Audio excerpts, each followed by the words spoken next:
Delhi prime आप देख रहे हैं। कैग रिपोर्ट ने खट्टर सरकार की खामियों और प्रदेश सरकार पर बढ़ रहे कर्ज का खुलासा किया है, जो एक चिंता का विषय है। Principal accountant general audit Haryana ने अपनी रिपोर्ट में प्रदेश सरकार की 1,20,718 करोड़ रुपए के करीब देनदारियां और 99,660 करोड़ रुपए आंतरिक कर्ज पर चिंता जाहिर की है।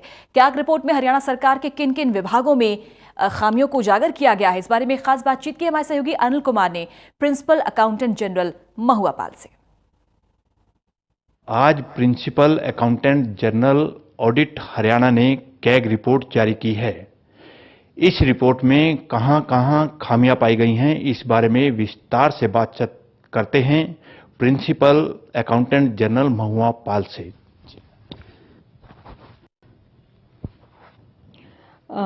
हमारे 4 रिपोर्ट कल टेबल हुए हैं विधानसभा में।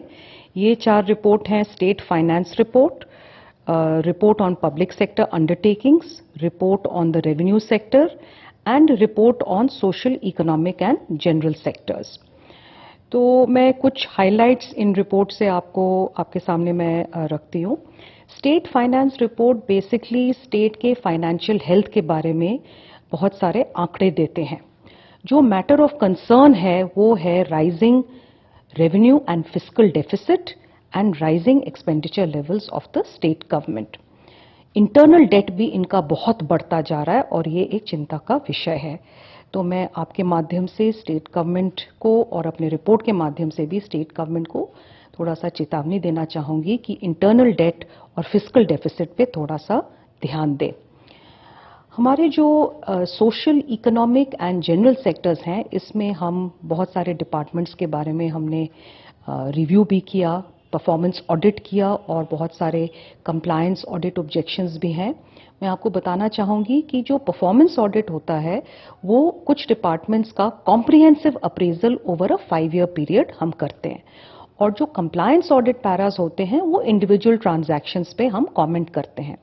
तो हमने 3-4 परफॉर्मेंस ऑडिट्स किए, कॉम्प्रिहेंसिव अप्रेजल्स किए। हमने working of Haryana state marketing board, working of PGI Rohtak and the implementation of the right to education act, इन पे हमने बहुत कॉम्प्रिहेंसिव परफॉर्मेंस अप्रेजल किया। तो मैं आपका ध्यान उस PA की तरफ लाना चाहूँगी, ये है PGI रोहतक का। तो ये एक प्रीमियर इंस्टीट्यूट माना जाता है, वही उसका ऑब्जेक्टिव था कि अच्छे हॉस्पिटल फैसिलिटीज़ मिलेंगे और रिसर्च और एजुकेशन, मेडिकल एजुकेशन अच्छा होगा। पर जब ऑडिट ने इसका रिव्यू किया तो पाया गया कि वहाँ बहुत सारे प्रॉब्लम्स हैं। ऑब्सोलीट इक्विपमेंट है, प्रोक्योरमेंट जो स्ट्रैटेजी है वो सही नहीं है, बहुत देरी से इक्विपमेंट और मशीनें खरीदे जा रही हैं, और जाहिर है कि आप देरी से प्रोक्योरमेंट करोगे तो जो आपका क्वालिटी ऑफ मेडिकल सर्विसेज है वो तो एडवर्सली अफेक्टेड रहेगा। उसके अलावा जो क्वालिटी ऑफ मेडिसिन का जांच होना चाहिए, क्वालिटी अश्योरेंस होना चाहिए, उसमें भी थोड़े से कमी है। फिर उनके 3-4 जो बड़े बड़े बिल्डिंग्स इन्होंने बनाए हैं, trauma centre, mother and child care centre, auditorium, इन पे इन्होंने करोड़ों खर्च किए हैं, पर ये बिल्डिंग्स अभी तक ऑपरेशनल इसलिए नहीं हो पाई हैं क्योंकि उनमें अभी भी कुछ कमियां हैं। फर्नीचर नहीं लिया गया, इक्विपमेंट नहीं लिया गया। तो मैं अपने रिपोर्ट के माध्यम से बताना चाहूँगी कि ये जल्द से जल्द ये खरीदारी हो जाए, ताकि ये जिन पे इतना इन्होंने इन्वेस्ट किया है उस पे उनको अच्छा कुछ फ़ायदा तो हो। इसके अलावा हमने इंडिविजुअल ट्रांजैक्शन ऑडिट या कंप्लायंस ऑडिट ऑब्जेक्शंस भी लिए हैं।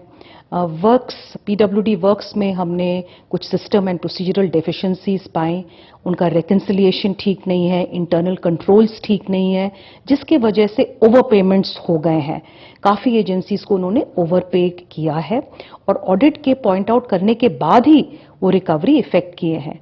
और मैं ये बताना चाहूँगी कि ऑडिट तो केवल टेस्ट चेक करता है, तो जाहिर है कि अगर सिस्टम्स इम्प्रूव ना हो तो जो गलतियां हमने टेस्ट चेक्ड डिस्ट्रिक्ट्स में लिया है, टेस्ट चेक डिविजन्स में लिया है, तो हो सकता है बाकी डिविजन्स और डिस्ट्रिक्ट्स में भी ये कमियां हों। तो इसलिए ज़रूरी है कि वो अपने सिस्टम्स, अपने जो इंटरनल कंट्रोल्स हैं उसको स्ट्रीमलाइन करें, उसको स्ट्रेंथन करें। फिर हमने कुछ बड़े सोशली रेलेवेंट इश्यूज को भी एग्जामिन किया है, जैसे बेटी बचाओ बेटी पढ़ाओ, आपको तो मालूम ही है कि ये प्रधानमंत्री और हमारे मुख्यमंत्री के इम्पोर्टेंट प्रोग्राम है और हरियाणा जैसे प्रदेश में इसकी बहुत अहमियत है। और अभी ये 2 साल पहले ही शुरू हुआ है। इसको भी हमने स्टडी किया, पर मात्र 3 डिस्ट्रिक्ट्स में हमने स्टडी किया और उसमें भी हमें लगा कि अभी भी बहुत कुछ करना बाकी है, क्योंकि बेटी बचाओ बेटी पढ़ाओ एक मल्टी सेक्टोरल इंटरवेंशन है। ये केवल एक स्कीम नहीं है, इसमें बहुत सारे स्कीम्स जुड़े रहते हैं, क्योंकि एजुकेशन भी है, हेल्थ ऑफ गर्ल चाइल्ड भी है, इन्फोर्समेंट ऑफ पीएनडीटी एक्ट है। तो जाहिर है कि ये मल्टी सेक्टोरल अप्रोच को स्ट्रेंथन करने की ज़रूरत है। और देखा गया कि एजुकेशन में काफ़ी कमियां हैं, री इनरोलमेंट 100% री इनरोलमेंट ऑफ गर्ल चाइल्ड नहीं हो रहा है। और जहाँ तक achievement of objectives of sex ratio है, जो 3 डिस्ट्रिक्ट्स हमने स्टडी किए उनमें 2 डिस्ट्रिक्ट्स में तो इम्प्रूवमेंट है, पर 2 डिस्ट्रिक्ट्स में कमी है, पर 1 डिस्ट्रिक्ट में इम्प्रूवमेंट है। तो अभी भी वो ऑब्जेक्टिव अचीव नहीं कर पाए of improving the sex ratio, और मुझे लगता है इसमें अभी बहुत काम बचा है। और खासकर मैं एम्फसाइज करना चाहूंगी कि पीएनडीटी एक्ट एक बहुत ही इम्पॉर्टेंट मैकेनिज्म है, जिसके द्वारा हम बेटी बचाओ बेटी पढ़ाओ स्कीम को इफेक्टिव बना सकते हैं और सेक्स रेशियो को इम्प्रूव कर सकते हैं। तो जरूरी है कि पीएनडीटी एक्ट का इन्फोर्समेंट स्ट्रेंथन किया जाए। अब मैं आपका ध्यान रेवेन्यू सेक्टर पे लाती हूँ। रेवेन्यू सेक्टर के रिपोर्ट में हमने एक परफॉर्मेंस ऑडिट किया है ऑन एक्साइज कलेक्शंस। तो इसमें भी हमें बहुत सारी कमियां पाई गई और पूरे रिपोर्ट में करोड़ों का हमने under assessment short levy point out किया है। और एक्साइज वाले में लगभग 60 करोड़ का भी हमने रिकवरी बताया है कि इम्प्लीमेंटेशन ऑफ द एक्ट थोड़ा वीक था, शॉर्ट रिकवरीज थे और बहुत सारे पेनल्टीज और इंटरेस्ट जो लगाने थे वो नहीं लगे हैं। तो हमारे रिपोर्ट में सारे डिटेल्स हैं और मैं उम्मीद रखती हूँ कि स्टेट गवर्नमेंट इनको ध्यान से पढ़ेगा और इन पे रेमेडियल एक्शन लेगा, ताकि जो सरकार का जो खजाना है वो कम से कम थोड़ा सा इम्प्रूव हो जाएगा अगर ये रिकवरीज कर सके। बाकी सारे टैक्सेस में भी हमने काफ़ी सारे रिकवरीज पॉइंट आउट किए हैं और हम उम्मीद रखते हैं कि सरकार उन टैक्सेस पे भी गौर देगा, जैसे वैट है और ट्रांसपोर्ट डिपार्टमेंट के रजिस्ट्रेशन फीस हैं और रॉयल्टीज़ हैं। तो इनमें भी काफ़ी रिकवरीज अभी भी पेंडिंग हैं, आउटस्टैंडिंग हैं। फिर आते हैं हमारे पीएसयू यानी कि पब्लिक सेक्टर अंडरटेकिंग्स। तो इसमें मैं आपको बताना चाहूँगी कि यहाँ थोड़े से प्रॉब्लम्स इसलिए हैं क्योंकि हमारे जो डिस्कॉम्स हैं, distribution companies, power distribution companies, Uttar Haryana Bijli Vitran निगम लिमिटेड और दक्षिण हरियाणा बिजली वितरण लिमिटेड, ये बड़े लॉस में चल रहे हैं। और इस लॉस को पूरा करने के लिए या उनको बेल आउट करने के लिए सरकार ने उदय स्कीम के द्वारा बहुत सारा पैसा दिया है और ये एक कारण बन रहा है कि सरकार का इंटरनल डेट भी बढ़ता जा रहा है और फिस्कल डेफिसिट भी बढ़ता जा रहा है। तो मैं खासकर इस रिपोर्ट के माध्यम से सरकार का ध्यान लाना चाहूँगी कि आप अपने डिस्कॉम्स को थोड़ा सा ठीक करिए, ध्यान दीजिए क्यों लॉसेस हो रहे हैं, ट्रांसमिशन एंड डिस्ट्रीब्यूशन लॉसेस बढ़ती जा रही हैं, आपको क्या करना है इस पे आप ध्यान दीजिए, इम्प्रूवमेंट करिए अपने डिस्ट्रीब्यूशन सिस्टम्स को, अपने डिस्ट्रीब्यूशन नेटवर्क्स को। हमने अपने रिपोर्ट में इस बार टैरिफ बिलिंग पे काफ़ी डिटेल्ड एक रिव्यू किया है, तो उस पर हमने स्पेसिफिक इश्यूज रेज किए कि मीटरिंग बिलिंग में कहाँ कहाँ कमियां हैं। तो ये तो स्ट्रेट अवे वो जाके रेमेडियल एक्शन ले सकते हैं। और जहाँ तक इंफ्रास्ट्रक्चर स्ट्रेंथनिंग है, जिससे T and D losses, transmission and distribution losses होते हैं, उस पर भी उनको थोड़ा ध्यान देना होगा, तभी जाके ये डिस्कॉम्स थोड़े से सुधरेंगे और इसका जो फॉल आउट इफेक्ट होता है, इम्पैक्ट होता है लॉसेस पे और इंटरनल डेट पे और फिस्कल डेफिसिट पे, ये भी फिर सुधरने की संभावना रहेगी, नहीं तो ये फिस्कल डेफिसिट बढ़ता ही जाएगा। मेरे ख्याल से मैंने मोटा मोटी सारे रिपोर्ट्स कवर कर दिए और आपका बहुत बहुत धन्यवाद। और मैं उम्मीद रखती हूँ कि स्टेट गवर्नमेंट हमारे रिपोर्ट्स को ध्यान से पढ़ेंगे और रेमेडियल एक्शन लेंगे। मैडम, इसके अलावा और किन सेक्टरों में खामियां पाई गई हैं? कुछ पब्लिक प्राइवेट प्रोजेक्ट्स भी जो जारी है इस प्रदेश में। एक प्रोजेक्ट पे हमने थोड़ा सा एग्जामिनेशन किया है। ये है एक मेट्रो रेल प्रोजेक्ट गुरुग्राम में, और इसके डिटेल्स आपको मेरे पीएसयू रिपोर्ट में मिल जाएगा।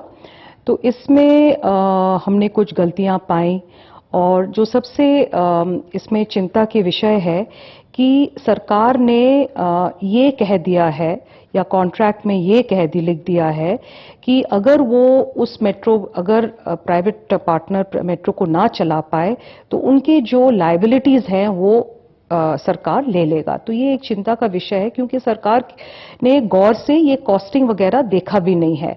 तो ये एक चिंता का विषय है। प्लस इसमें कुछ जो रिकवरीज आउटस्टैंडिंग है वो प्राइवेट पार्टनर से, वो भी रिकवरी होना चाहिए। तो ये एक इशू है जिसका ध्यान मैं आपका ध्यान लाना चाहूंगी। और इसके अलावा एक और पब्लिक प्राइवेट पार्टनरशिप जो हुआ था वो आईटीआई के स्किल डेवलपमेंट के लिए हुआ था।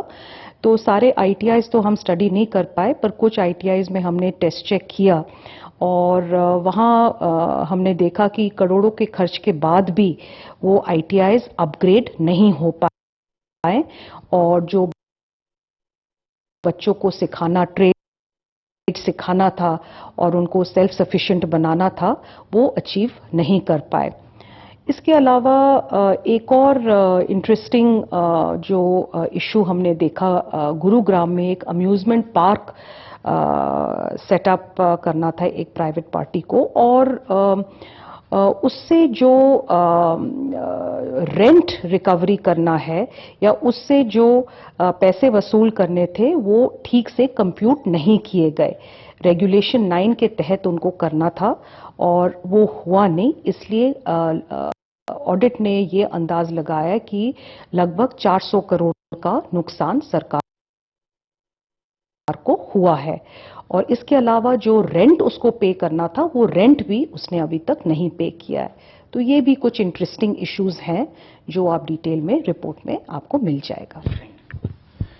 ये थी मेरे साथ प्रिंसिपल अकाउंटेंट जनरल महुआ पाल।